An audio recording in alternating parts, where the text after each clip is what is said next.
Going to work every day may not be your idea of fun. And while work may not be fun, it shouldn't be a place that you fear or dread.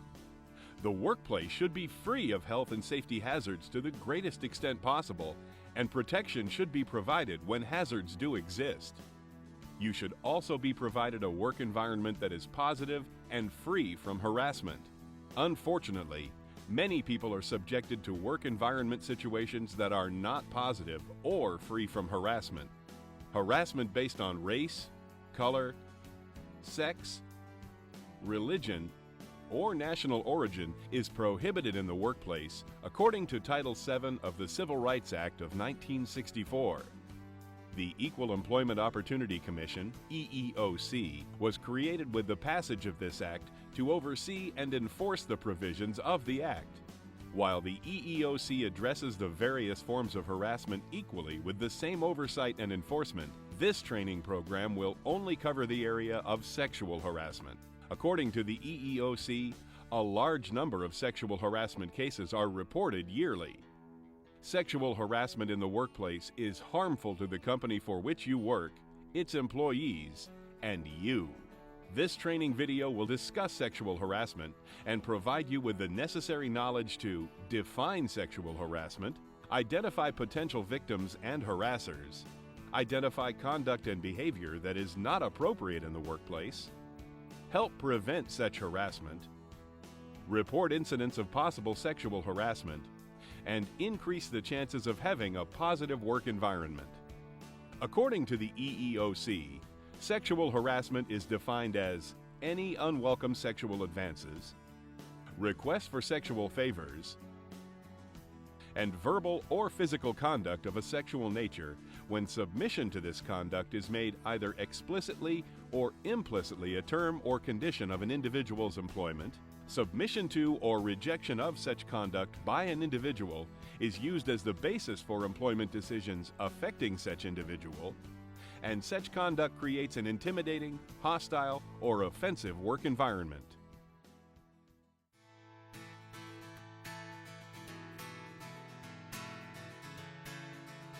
There are two types of sexual harassment recognized by federal law: quid pro quo and hostile work environment. Quid pro quo. This phrase basically means something for something. This type of sexual harassment is more easily identified and usually happens between a supervisor and employee. For instance, a manager or supervisor promises to give you a pay raise, promotion, transfer, etc. in exchange for some sexual favor. Or possibly you are passed over for promotion, not given a pay increase, transferred, etc. because you did not agree to the sexual favor. In both situations, sexual harassment has occurred. A supervisor is defined as anyone that directs the daily work activities of employees or is authorized to undertake or recommend employment actions: hiring, firing, promoting, demoting, and reassigning. Hostile work environment. This type of sexual harassment is more difficult to define, but the majority of sexual harassment cases fall under this category. Comments or conduct based on sex, sexually oriented material, or other offensive material is considered harassment when they unreasonably interfere with an employee's work and are unwelcome, severe, or pervasive. The comments or conduct are also considered harassment if they create a work environment that is intimidating, hostile, or offensive. Single or isolated incidents of sexual misconduct generally do not create an environment that is considered hostile.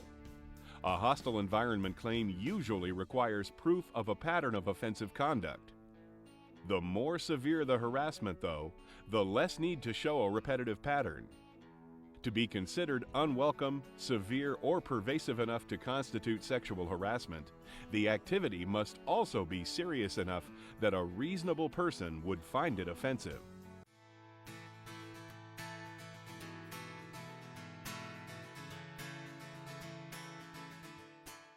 A common misconception is that the employee being asked for sexual favors is the only victim in a sexual harassment case. Many times there will be more than just one victim when sexual harassment occurs. An employee who was passed over for a promotion because someone else received the promotion due to quid pro quo harassment is also a victim. If a hostile work environment is created by a person's unwelcome actions, then it is possible that more than one employee is affected. For instance, if an employee is always telling crude sexual jokes, several employees may be made uncomfortable by the jokes. More than one employee is affected and could possibly claim sexual harassment. A victim is anyone who is adversely affected by sexual harassment in the workplace. Sexual harassment victims can be female or male. Harassment can occur between members of the opposite sex, male to female or female to male, as well as members of the same sex, male to male or female to female. Harassment can come from many sources, and even from outside the company. Managers, supervisors, co-workers, vendors, suppliers, delivery drivers, contractors, and sales representatives can all be capable of engaging in harassing conduct.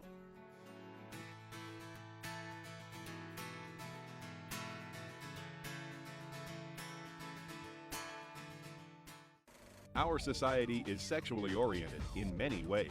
You will find sexually suggestive material in many areas of life, including books and magazines, advertising, movies, internet, TV shows, and radio. Our ideas, thoughts, and actions are influenced by what we see and hear. Many behaviors and actions that are portrayed in the media are not appropriate in the workplace and could constitute sexual harassment. As an employee, you should understand that some things you might do and say at home or with friends outside of work are not acceptable at work. Many actions are considered or could be considered forms of sexual harassment in the workplace. Such actions include, but are not limited to, staring or leering in a suggestive manner, making offensive remarks about someone's looks, clothing, and/or body, touching, pinching, patting, and brushing against someone in a manner that creates an uncomfortable feeling, telling sexual or offensive jokes or making sexual gestures, displaying sexually related material such as posters or calendars, sending sexually related material via emails, letters, or notes. You are responsible for your actions at work. Things you say and do will affect those around you. You must keep in mind that the people with which you work with are usually not family members or friends with which you spend your time with outside of work. They may have different views and beliefs than you about different things. Some things might not be offensive to your family and friends, but could be to your co-workers. You must keep your behavior at work neutral in the sense that you do not offend, intimidate, hurt, and/or embarrass your co-workers.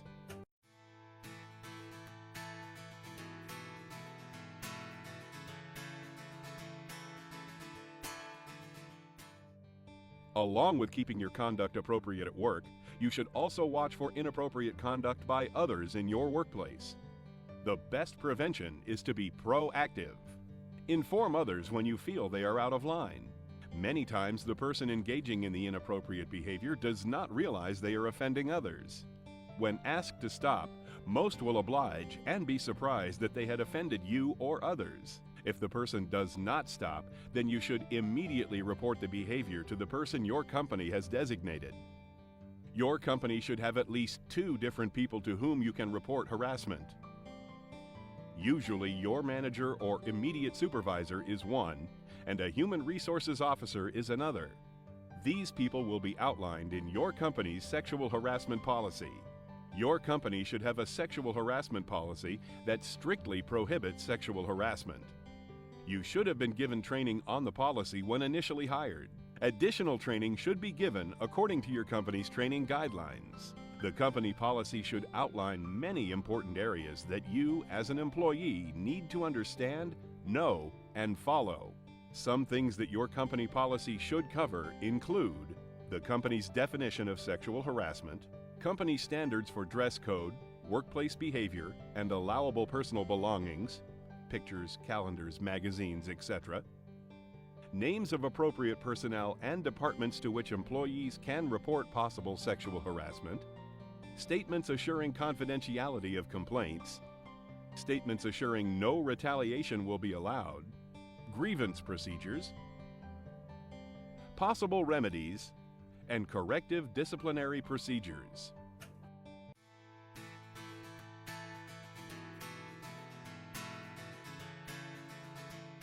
Sexual harassment can have long-lasting negative effects and be difficult to overcome for everyone involved.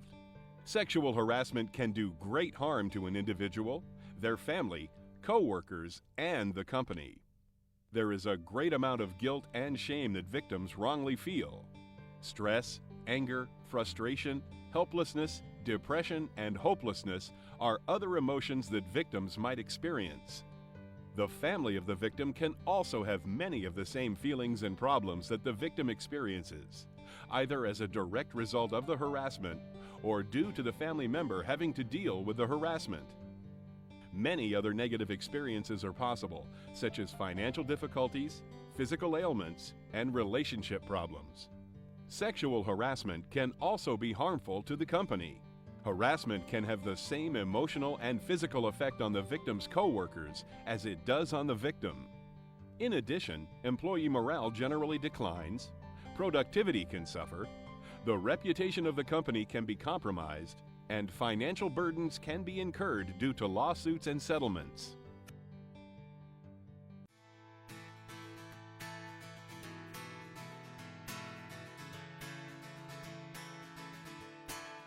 So what do you do when you feel you are a victim of sexual harassment or you have witnessed sexual harassment?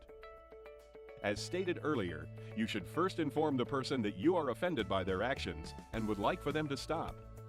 Many times this will resolve the issue and no further action will be necessary. If you are not comfortable in confronting the person or their behavior is blatantly inappropriate, you should inform a company-designated person immediately.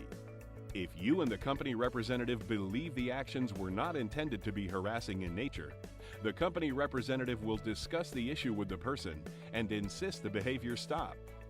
Again, no additional actions may be needed if the perpetrator ceases the inappropriate behavior. If the actions are blatantly inappropriate, then the company representative will begin the task of investigating the incident immediately after being notified. To assist in the investigation, you should write down all information concerning the incident, including date and time of the incident, location where incident took place, persons involved including any possible witnesses, detailed description of what happened, and any other pertinent information that will help in the investigation. Your company's sexual harassment policy will outline the exact steps that will be taken during this time. Steps to stop the unwelcome action and secure your well-being, or that of the victim, should be the first priority of the process. A fact-finding investigation will then ensue. The time needed to conduct the investigation will depend upon the particular circumstances of the case.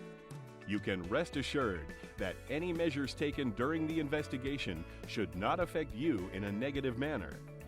And if sexual harassment is found to have occurred, the disciplinary actions taken against the harasser should not affect you in a negative manner. Measures will be taken to restore you, or the victim, to the position you would have held had the harassment not occurred. Such measures might include an apology from the harasser, reinstatement, promotion, wage increase, replacement of time taken off, and correction of any other effect caused by the incident. Your employer takes this issue very seriously and will take all steps necessary to not only create a safe and harassment-free workplace, but to correct any situation that occurs.